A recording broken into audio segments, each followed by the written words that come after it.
നമുക്ക് manually type ചെയ്യേണ്ട പാസ്വേഡിൻ്റെ ആവശ്യം വരുന്നത് എപ്പോഴാണെന്ന് വെച്ചാൽ, നമ്മൾ DVR ഓൺലൈൻ ചെയ്ത് മൊബൈലിലൊക്കെ വർക്ക് ചെയ്യുന്നുണ്ടാവാം. ആ മൊബൈലിൽ വർക്ക് ചെയ്യേണ്ട ആപ്ലിക്കേഷൻ്റെ യൂസർ നെയിം പാസ്വേഡ് മറന്നു കഴിഞ്ഞാൽ നമ്മൾ വീണ്ടും ആഡ് ചെയ്യാൻ ശ്രമിക്കും. ഈ DVR ഓൺലൈൻ ആക്കാനായിട്ട് വീണ്ടും ആഡ് ചെയ്യാൻ ശ്രമിക്കും. അപ്പോൾ ആഡ് ചെയ്യുന്ന സമയത്ത് ഓൾറെഡി രജിസ്റ്റേർഡ് അനദർ അക്കൗണ്ട് എന്ന മെസ്സേജ് വരും. അപ്പോൾ അങ്ങനെയുള്ള സിറ്റുവേഷനിൽ നമുക്ക് DVR അൺബൈൻഡ് ചെയ്യേണ്ടതുണ്ടാവും.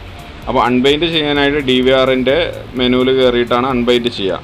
അപ്പോൾ അങ്ങനെയുള്ളൊരു കേസിൽ ആണ് ഈ പാസ്വേഡ് ആവശ്യം വരുന്നത്.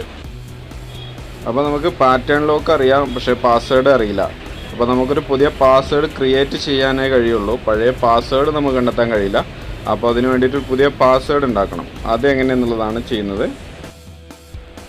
ഈ വീഡിയോ നിങ്ങൾക്കൊരു പുതിയ അറിവായിട്ട് തോന്നുകയാണെങ്കിൽ തീർച്ചയായിട്ടും ഒരു ലൈക്ക് കൊടുക്കാൻ മറക്കരുത്. അതുപോലെ തന്നെ വീഡിയോ ഇഷ്ടപ്പെട്ടിട്ടുണ്ടെങ്കിൽ അല്ലെങ്കിൽ വീഡിയോയെക്കുറിച്ചുള്ള അഭിപ്രായം എന്തായാലും നല്ലതാണെങ്കിലും ചീത്തയാണെങ്കിലും ഗുഡ് ഓർ ബാഡ് ഇനി എന്തെങ്കിലും ഒരു കമൻറ്റ് നിങ്ങൾ കൊടുക്കാനും മറക്കരുത്.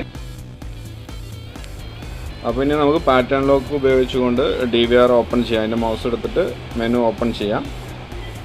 എന്നിട്ട് അതിൽ ആദ്യമായിട്ട് ചെയ്യേണ്ടത് സിസ്റ്റം എന്നുള്ളതിനപ്പുറത്ത് ഒരു സ്പാനറിൻ്റെ ചിഹ്നം കാണാം, മെയിൻ്റനൻസ്.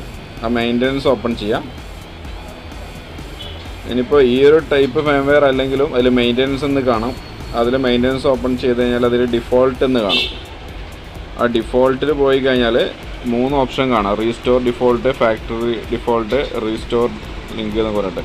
അപ്പോൾ അതിൽ ഫാക്ടറി ഡിഫോൾട്ട് എന്നുള്ളത് ക്ലിക്ക് ചെയ്ത് കഴിഞ്ഞാൽ DVR റീസ്റ്റാർട്ടായി വന്നതിന് ശേഷം പുതിയ പാസ്വേഡ് കാര്യങ്ങളെല്ലാം നമുക്ക് സെറ്റ് ചെയ്യാം. അതിന് മുമ്പായിട്ട് നമ്മളൊരു കാര്യം കൂടി ശ്രദ്ധിക്കേണ്ടത്, ഇപ്പോൾ ഈ DVR ഓൺലൈൻ ചെയ്ത് വെച്ചതൊക്കെ ഉണ്ടെങ്കിൽ അത് റീസെറ്റായി പോകും. അപ്പോൾ അതൊക്കെ വർക്ക് ചെയ്യണമെന്നുണ്ടെങ്കിൽ നമ്മൾ മുൻകൂട്ടി എന്ത് ചെയ്യണം, ഇതെല്ലാം ഫോട്ടോ എടുത്ത് വെക്കേണ്ടതുണ്ട്. അതായത് TCP/IP നെറ്റ്വർക്ക് എന്നുള്ളതിലുള്ള ഈ 1-2 കാര്യങ്ങൾ ഫോട്ടോ എടുത്ത് വെക്കേണ്ടതുണ്ട്. അതെടുത്ത് വെച്ചിട്ട് പഴയ പോലെ തന്നെ വീണ്ടും സെറ്റ് ചെയ്താൽ മതി.